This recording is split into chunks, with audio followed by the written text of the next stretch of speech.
Thank you. Just use the other one. It's fine. Totally fine.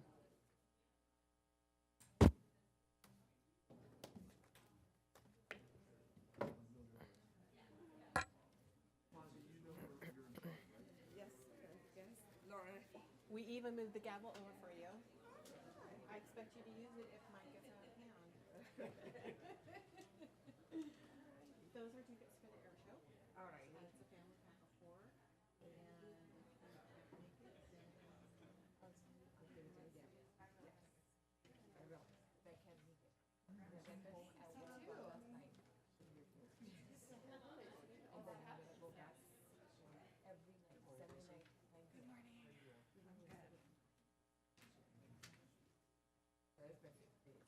good morning, Director. Those are.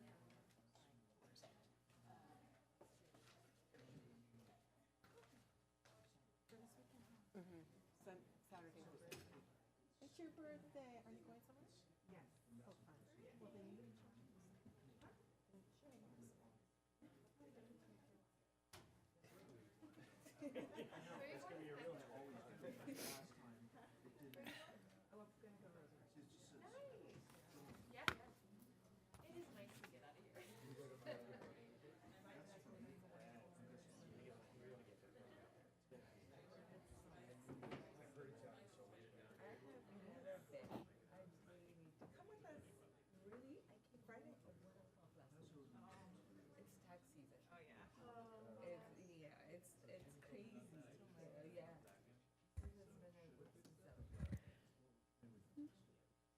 We are going to wait just a minute while we get. Let me know when you're ready. Yeah, it is 9:30, but we need just a second. Are we good? Justin, are we good? Are we good? Yeah, we're good now. Okay. I show 9:30. Are we ready? We are.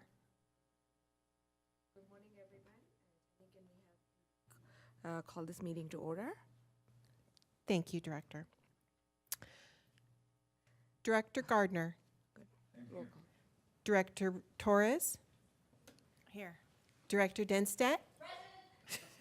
She almost, I was like, President Roten. Vice President Risby.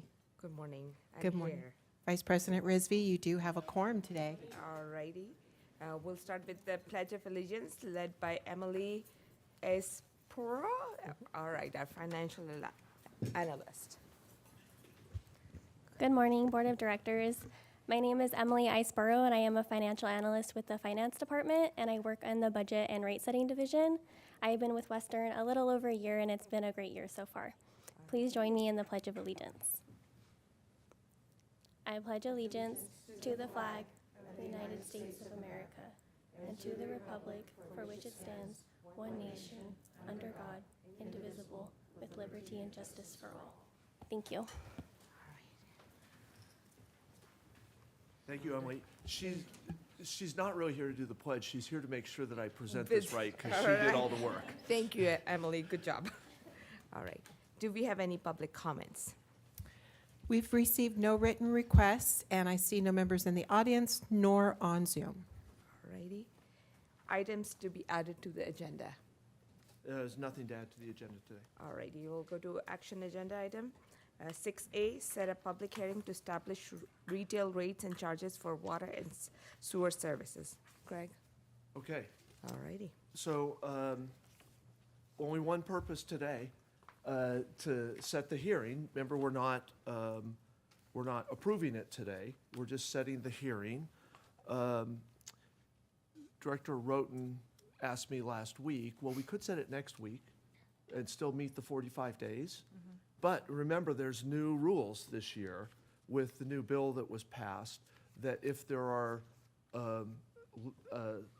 legal challenges, or they want to keep the door open for a legal challenge, and they submit that to the district, we have to respond to all of those before you take action in the public hearing.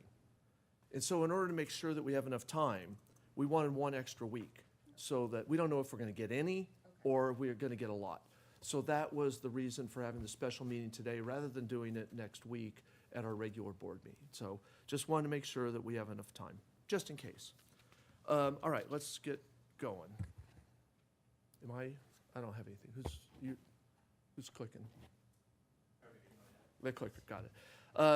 As I said, we're here solely to set the public hearing, but to do that, we want to review all the information, make sure that, the public's aware of it, make sure it's on the public record of what we're doing. So we're setting the public hearing. Hopefully, the board will take this action at the end to set the public hearing for Wednesday, June 4th at 6 p.m. Next slide. We have a question still pending from the second rate workshop, so we'll talk a little bit about that. We're going to go over the slides you've all seen. So there's not going to be a lot of new content other than answering a question. So I apologize if you get bored that you've seen these all before, but I think it's important that it's in the record and the public gets to see it too. So we'll talk about workshop topics, rate plan overview, our outreach, and our final recommendation. Next slide. Response to board requests. This came out of the last workshop. Go ahead. Can we provide more details on the change in the number of positions over the last 10 years? So we did this we kind of answered this at the workshop, but we had a mistake in one of the numbers, so we're coming back. And I think that there were some questions about a little bit of the detail of, well, why? What drove it? So let's go to the next slide. So we gave you lots of detail. So you can see we've gone from 145 employees in 2015 to 177 next year in 2026. So we've actually only gotten to 172. We're working on getting to 172. Candy's working really hard to fill a couple of positions because we did add new positions this year. Why? So we've added several things to our business that we've been doing in the last 10 years. So you may require that we add an electrical services division. We didn't have electrical services. We contracted all that out. So not only do we save money by doing it in-house, but we do it the way we want it, and we know how it's always done. So when we go equipment to equipment, facility to facility, it's all the same. When I got here, it wasn't. We didn't know what electrician wired it which way, and we're like, we can't live like that. So, and not only did that allow us to get the wiring uniform and to build by standards, it also gave us a great opportunity to review all of our SCADA protocols and set up a master plan. So we did that. As you know, water supply has gotten more complicated. Water management is more difficult. There's a lot of deals. There's a lot of research. There's a lot of partnering. Take SARCUP, for example. SARCUP's been going almost this whole window of trying to develop that program, build the program, and now we're in the funding side of the program. And actually, we're going to close that out in 6 months. It finally ends, which is great, and we're actually already operating the program. We've got increasing regulatory demands and security demands, and we need people to do that. Grants, you're well aware of our grant activities. We've added more people over the last 10 years, and they've more than paid for themselves. We've been extremely successful landing grants. What the ops team will tell you is that our assets have grown a lot. Now that means we've got more customers to take care of, so that's the customer service side, the customer experience side, but managing 550 plus new assets. So every pipeline comes with a bunch of valves and blow-offs and pump stations, and we've added so much over the last 15 years and we had held the line on operations staff. So, we have to have people that go out there and exercise valves and fix leaks and do all that stuff. An asset management team. We didn't have an asset management division. So no one was planning how we're going to systematically, strategically replace our assets. And so we developed a team to do that. So all those were headcount additions. So any comments, questions about that one before we go on? Okay. Next slide. So we'll talk about cost drivers today. The water budget, the rate structure changes. We've talked a lot about what the impacts will be to customer bills. We'll talk about our cost management efforts, as you heard before, and our outreach efforts. Let's go on. Again, plan overall. As you know, water is for every moment. You know, we wouldn't have our community up here on the hill. We wouldn't have an Orange Crest, a Woodcrest, and a Mission Grove if it wasn't for Western importing supplemental water into the region. There wasn't enough local groundwater. So all the homes, all the businesses, you know, our future residents that are coming to Riverside are all possible because of what we do and what you do as a board to approve what we do. But nothing happens without water and sewer. And so we take our jobs very seriously, and keeping up with costs and inflation is part of our job. And I was just at the CMUA conference the last 2 days, and there was all sorts of panels about affordability and costs and how we have to do the right thing. And it is our job to do the right thing and be stewards of our customers' finances. Next slide. As you well know, we're not a private company. We're here for the public, for the community. All the money that our customers pay us through rates, the money we get through property taxes, it all goes back to the customers. Every dollar we get goes back to them. There's no profit that's taking place. We pay staff.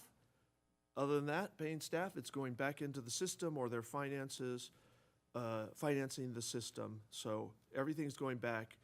And sometimes the public doesn't get that or believe that maybe, but it is true, and we take that very, very seriously. Next slide. Rate development process. So it's a big process to get here. You know, we started talking about the communications plan over a year ago, and we started getting nervous about the communications plan over a year ago. And how are we going to schedule this? How do we get the cost of service study done? You can't do it too soon. You can't do it too late. You have to do it at just the right time because costs are always changing. So we hire a consultant, a very good firm, to do a cost of service study. Rick and his team, well, it wasn't Rick, it was Kevin and the team back then, and the senior management team and the staff that's sitting in front of you, spending enormous time with the consultant, telling them about Western and what Western does. Luckily, you picked a consultant that knew us because they had already done work in Marietta on the MSR that we did, so they understood Western well. But there's a huge amount of interaction between the consultant that's doing the cost of service study and our staff. Then we get back, and then there's an enormous amount of work to understand it and to tweak it for exactly what we do. And there's a lot of assumptions that go in there. As you can imagine, you know, we're looking at a 4-year window, and so you can't just say, well, what are the costs simply going to be next year, and not worry about the next 3 years. You have to figure out, well, how do we come up with a 4-year program? We're going to give a little here, we're going to take a little there, so that we have nice, steady rates for our customers, rather than these, you know, fluctuating rates that we can't explain to the customers. And, you know, we've heard from the customers, they don't want surprises. They don't want to see big fluctuations. They would all like them to go down. We all know that part, but they don't want to see 20, 30% rate spikes. So a lot goes into it, and I'm really proud of our team for how much work the finance team put into it to really think about the customer's perspective. Next slide. So we have to be in compliance with Prop 218, which says that we have to have a public hearing, which we're doing. This is setting up that public hearing. We also have to be really careful with Prop 218 because it says that you could only charge the true cost of serving water. You can't slide other things in there. I can't have one customer pay a subsidy to another customer. And we talk about this sometimes with our rate assistance programs. We can't generate more revenue from other customers to subsidize a low rate assistance program. Luckily, the board has come up with a rate assistance program that uses other revenue, so we do have a program. But this is really important under 218, and it's what external people watch for, is that we're charging the true cost of serving water. So the 4-year rate proposal, it's water and sewer. It'll be for a 4-year program of rate adjustments, and there'll be adjustments July 1st of 2025, 2026, 2027, and 2028. And we've done that so it's steady, predictable. We will approve a pass-through provision again when we'll ask the board to approve that. That gives us some protection in case there's a big increase in wholesale cost to us, like a Met rate increase or an Edison increase that we couldn't predict here when we're doing a 4-year projection. So we need something to kind of give us a little bit of cover. Now, if it changes drastically, we can always come back and do another 218 hearing. But right now, we'd like to do one 218 hearing for the 4-year period. It costs a lot of money to prepare for the 218 hearing. It costs a lot of money to do the cost of service study. Staff time costs a lot of money. We don't want the customers to have to pay for that every single year. So I decided that let's do it a 4-year rate program. It saves money, and it doesn't get outside the window where Rick can't sleep at night, where he doesn't know what's going to happen in year 4, 5, 6, 7, or 8. So we selected a 4-year rate program. Next slide. All right. Now, let me turn it over to Rick. We're going to go over the cost drivers again for you. I'll let Rick do this. They're the ones that have been pouring over it. So, Rick, let me hand it over to you. Thanks, Greg, and good morning, board members. So, as we've covered, and I'll try and highlight maybe a couple of additional things since we've covered some of this material before, but everything that's driving this rates really comes down to our costs are going up, and so we have to pass those on. And so, if you can go to the next slide to dig into that. Especially in this next 4 years compared to maybe the last 4 years that, I don't know if COVID timeframe we can call normal, but the looking at what were moderate rates of inflation in the last, let's say, 10 years compared to what we're dealing with now. And one, catching up from the last few years where we saw abnormally high increases coming out of COVID. And even now, as we anticipate all of the things that we can't anticipate going into the future, costs are going up. And we've seen that, our customers have seen that in their households. And we've seen that especially exaggerated in some of our heavier costs. We talked about in our sessions that even the cost of chlorine is 3 times the price as it was 5 years ago. We've seen a number of other cost centers go up. Energy, which is a big part of our budget, has seen in the last few years an average of 10% increases. We've gotten recent notices from Edison that are looking at a 17% increase between now and October 1st, should the CPUC approve everything that they've asked for. And even this board looked at an item recently for a generator that we thought was $1 million a few years ago, and now it's a little less than $3 million. And so we've seen this in just about every item that comes before you, that this reality that costs are going up. Next slide. We've also seen, especially for our major retail area in Riverside, half their budget goes to paying for imported water costs. And that comes from Metropolitan, and those rates have been well above the average inflation rates.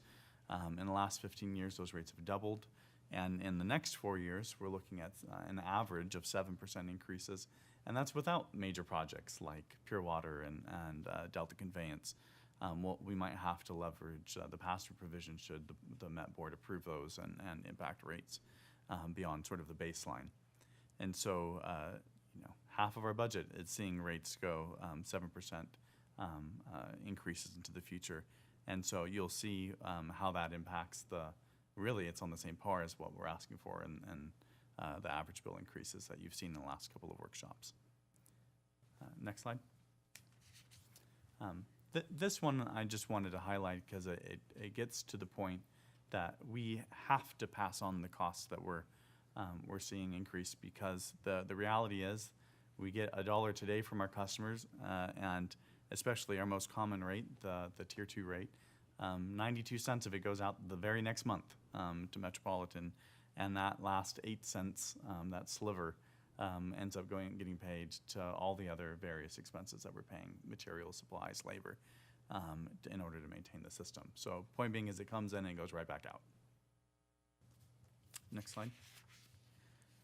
And the next one. So getting to, so what does the plan say we need in order to make the next 4 years work, lining up with what the board's approved for the budget and the projections that we have? And the good news was that for the water rates, were able to come in a little less than what we had originally thought. in the budget. We were looking at essentially 8% for Riverside and Murrieta, and in Riverside, we're looking at either mid or low 7% over the next 4 years, and in Murrieta, essentially mid 6% during that time, ranging between around $9 and $11 per month per year as we talk about the increases. We had shared in previous workshops this idea that we're not alone, that in the region other agencies are increasing, and so a little bit of an update on that. I've been able to talk with Eastern and Elsinore, who are going through very similar processes literally at the same moment. And so I think Eastern's putting out 218 notices soon, but they're looking at an average bill impact water and sewer of 7%, so right along, like almost identical to what we're looking at. And Elsinore a little bit higher, more likely in the 9% range, although their board hasn't locked down a particular scenario yet, but I would expect it in that range. And they're looking at 4 years, similar to us as well. So point being is we're all facing the exact same pressures, which is why the numbers look so similar. Next slide. When we talk just sewer, essentially our rates, depending on which treatment plant is serving the area, are either right at the budget estimates, so that will be WRF. We're right at what our budget estimates were in that 7% range. A little lower in the Murrieta area with Syrah. We were thinking 7%, and it's more like 4%. Or a little higher on the La Sierra side, and we had covered that was relating to essentially having more capital projects that needed to be funded by rates compared to capacity fees, as was, so there wasn't sufficient reserves to pay for the infrastructure, so we needed more rate revenue coming in on that. And then essentially the pass-through costs for the Eastern's portion of the Murrieta area on the last 3 years, about 4%. So the next slide. So all put together, the Riverside area is looking at water and sewer of 7% essentially over the next 4 years, and Murrieta at 6%, give or take a rounding in essence. Looking between $13 to $15 per month for Riverside and about $10 to $12 per month for Murrieta. And next slide. The only other major changes were in two categories. One was the assumption, the mechanics that go into how we assign the water budgets themselves, which determine a customer's bill, and there was one change on commercial landscape, so not residential, but commercial landscape, and that was to come into alignment with state standards. So that means a lowering of their landscape efficiency factor for existing and for new customers going into the future, effective when these bills are put into place in July. And then on the actual rates themselves, a couple of major changes that come out of consolidating the funds. That was board approval in December. Essentially, the big news is agriculture and landscape non-potable are going to be the same rate going forward. So they were two separate rates based on two different calculations. They're the same going forward. And the surcharge for March East is paid off when we consolidated, so that goes away. So essentially non-potable in March East for the first year, we'll see a slight rate decrease, and we talked about that in the workshop. And then annual inflationary increases after that. And the next slide. All right, let's go on to the next slide. Cost management is always in play here. We just wanted to highlight a few significant items that we've been doing because we think it is our job to keep rates as low as possible. And so how can we do that as operators of the system?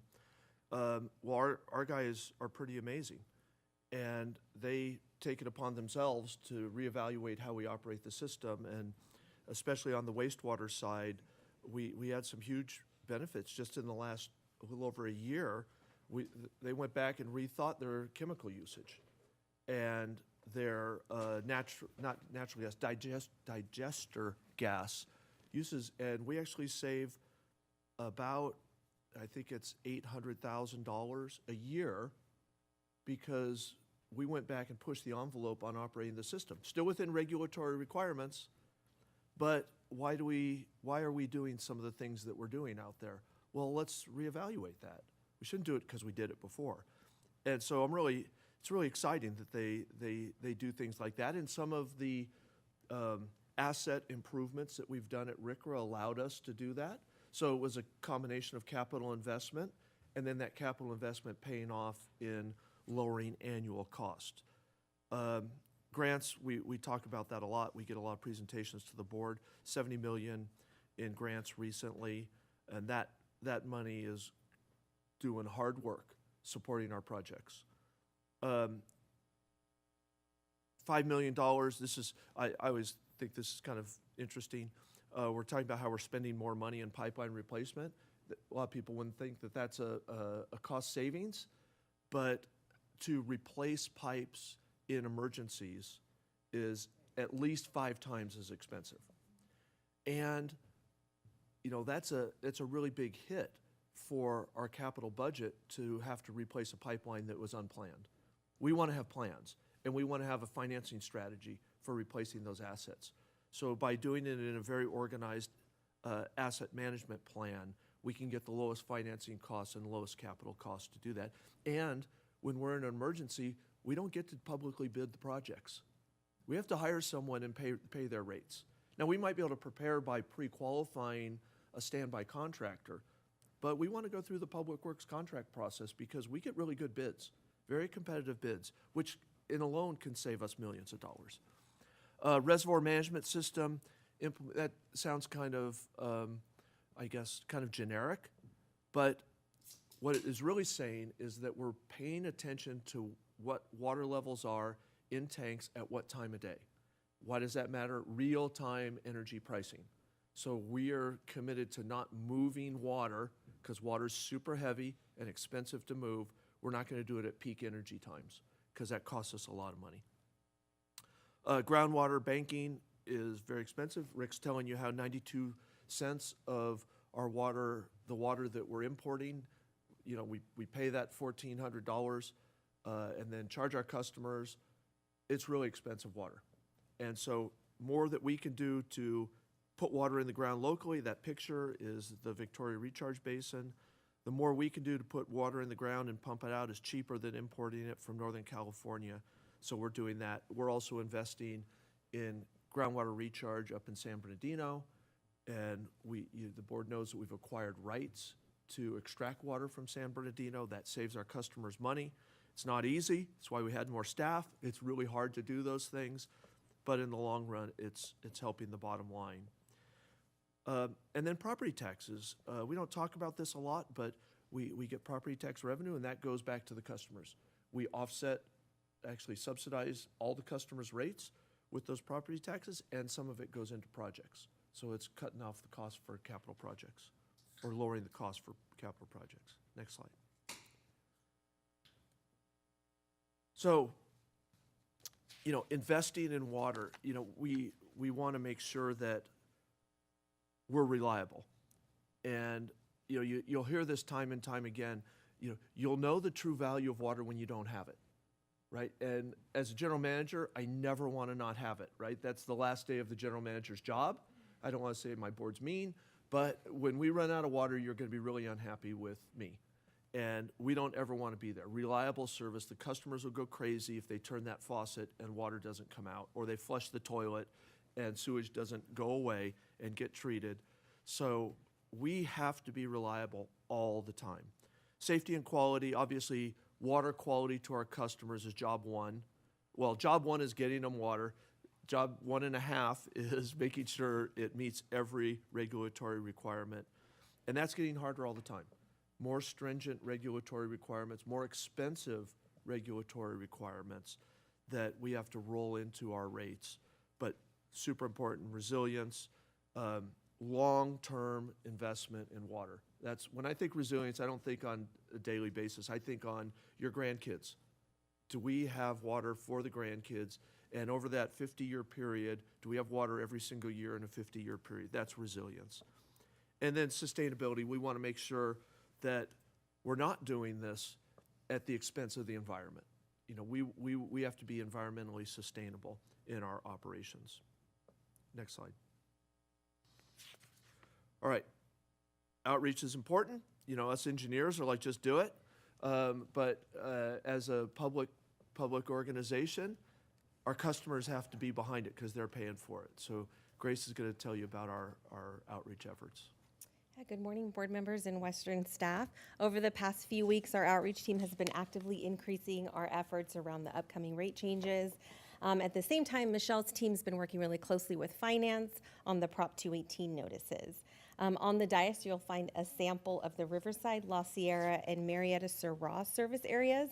These are just two examples for you. We customize these notices for all of our customer types, so there's 11 in total that will be sent out. Let me read this so I don't get it wrong. These notices are scheduled to be mailed this Friday, April 11th, 54 days ahead of the June 4th public hearing. That's well in advance of the 45-day legal requirement that we have.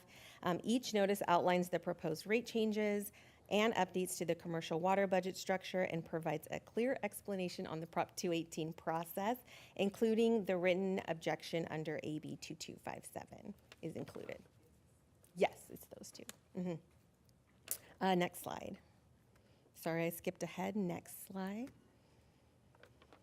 Okay, so we understand that rate increases are challenging, especially in today's climate that continues to change daily. None of us want to see prices go up, myself included, but we recognize that our customers, the concerns that they may have. We understand them. Our goal is not to persuade them to like a rate increase. Our goal is so that they understand the process, the reasons behind the proposal, how to engage in the process, and then also our number one goal, our main priority is transparency throughout this whole process. To that end, we use a variety of channels, social media, direct mail, and email to deliver timely, accurate, and accessible information to them. Despite the uptick in outreach that we've done over the past few months and definitely over the past few weeks, we have not received a ton of uptick in feedback or comments or concerns from customers. It's been pretty limited. So far, questions have related to staffing levels, pay, affordability, and just generally like everything's increasing. Why are you increasing rates at this time? We also kicked off stakeholder meetings, so we had a few of those recently with legislators and community groups. And the sentiment there is that they understand. They know the reasons behind a rate increase, and they know those external factors that may cause that as well. So we'll continue to monitor engagement and sentiment. And right now we're working on, next slide, our customer information sessions. So we have planned those, one session virtually on Tuesday, April 29th. And then at the same day, we'll do another in-person session here in the boardroom. And then in Marietta, the next day, April 30th, we'll do it at the public library in Marietta as well. So we're working on those and getting all the logistics together. And that's all I have. Next slide. I'll hand it back over to Craig. Thanks, Grace. All right, so that's the presentation. Our goal today is to set the public hearing. Before we do that, I'll open it up to questions, comments, concerns.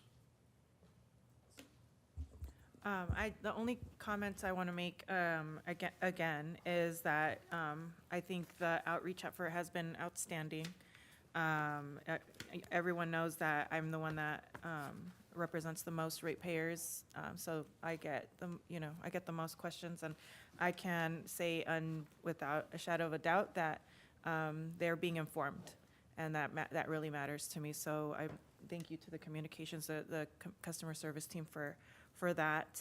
The only question I have, I know you've already have everything ready, so I'm not going to push it too hard, is I do find it difficult. I just went on the website just real quick to see.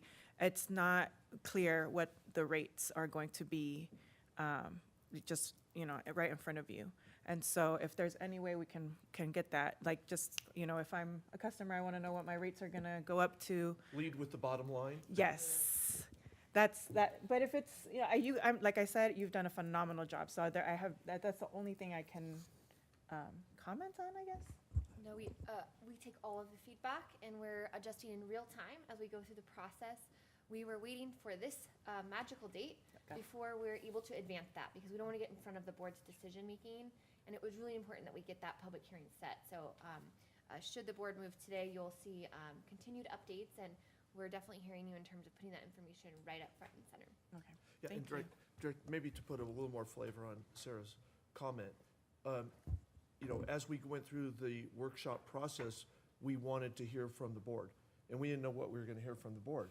You know, the board could have said, we hate it, change them, or they could say, we're okay with it, let's move it forward. So we couldn't get out to the public because we had to wait for you. And I Yeah. thought So about now- that. Yeah, now that we have that, now we'll adjust. And I thought when I went to pick up my phone, I was like, well, maybe on Friday, it'll look completely different. So, but I just wanted to point that out, that, you know, if I'm busy, I have work, and I just want to know what these rates are going to go up to. Right now, it wasn't, but if that's going to change, that's fine. That was the only thing. Otherwise, phenomenal job. And I've mentioned this before to Craig. For me, it's incredibly important for a general manager to be present in the public, and I think during this process, he's done a phenomenal job doing so. So thank you for that. Again, those things matter to me. So other than that, can I make a motion? Good luck. or- Can I?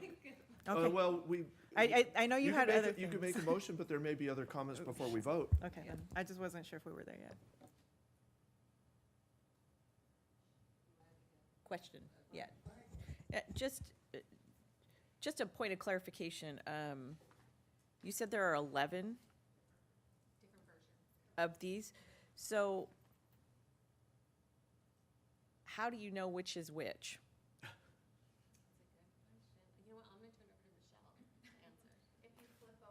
Michelle?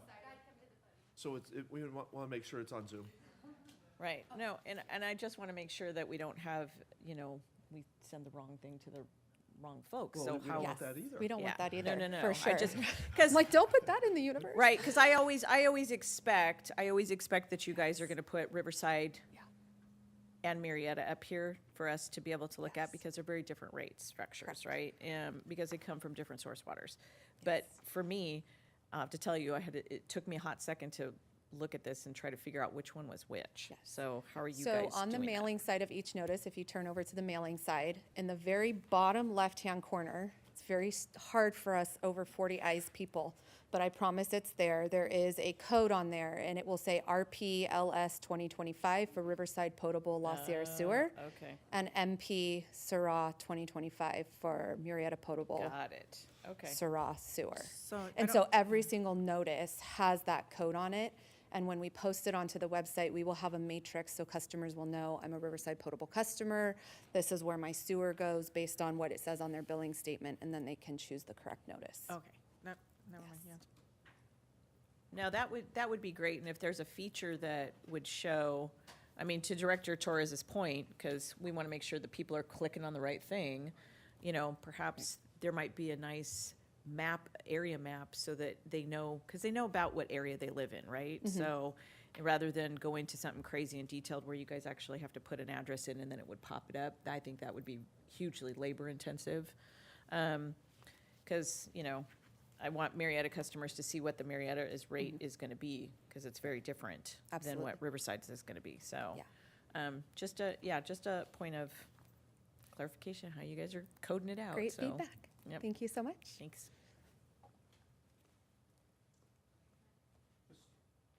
Real quickly, because this is so important to our customers.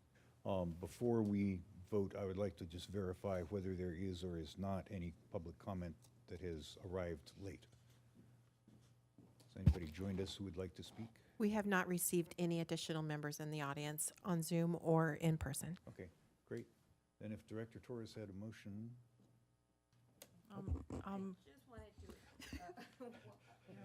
One, sorry, one question, Greg. Yes, today is the rate setting meeting, but all the meetings about rate adjustment has been open to the public, right? So all the workshops are public meetings. Yeah, We have 3 public meetings that will go out to the community okay. that are obviously open to the public. I don't know, Tammy, have we talked to the board members about attending those? I want to be careful about having the whole board there, because we don't want it to be a board meeting. Okay. So we got to kind of organize in, we can have 2 board members there. I think that's the safest way to do it. But I'm those will, happy to agree that I will not be in Marietta. and vice versa. At least Marietta's I won't be there. We anticipate that. So and I'm asking Tammy because we've been working with the calendars to make sure that certain board members are aware of certain public meetings.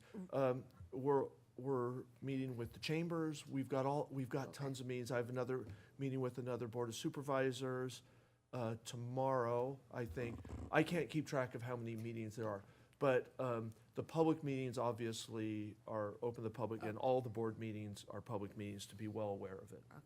Just wanted And just a point of clarification, since I'm the only board member here that's an actual customer of us, I receive all the postcards, I receive all the things in the mail, so that's going out. So just know that when I get those, I mean, they are easy to tell what it is that's going on. And so all of that information is contained in all the public meetings that come out and stuff. So what I should do is I should bring them in and say, see, here's the postmark and here's the thing that I got, so. Right.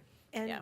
and if I can, just for clarification, all of the special board meeting workshops were posted according to the Brown Act like we would do a normal board meeting. So they were posted on our website, out in our public notice meeting board, and they are on our website calendar. So when you click onto our website, not just going into the board agendas, but there is a calendar there, and all of those meetings are posted. And I can say those videos are easy to find. already. So thank you. That was my comment. Now- And as far as the customer meetings, there are 3, 2 in Riverside and 1 in Marietta. The one, so that you can make a choice, I'll talk to each of you, you know, which ones you're interested in attending. And I know you'll be Marietta. All right. Thank you for that information. With that, anyone would like to? Go ahead. I will move to set the public hearing for June 4th at 6 PM. I will second, but I think we should specify, we are also directing the staff to post all the appropriate notifications of the hearing. I move to approve the recommendation. All Second. right. Any public comments? We have none. All right, can we have a roll call, please? A roll call, vote call. Director Gardner, Aye. Director Torres, Yes. Director Denstedt, Aye. Vice President Risby. Aye. Thank you. You do have a quorum, or excuse me, the motion, you do have a quorum. The motion is passed 4-0. All righty. Okay. I knew she was a robot. I am a robot. All right. With that said, no other agenda item, we are adjourned? We said, all righty. We adjourn at, what time is it? 10:11. All right.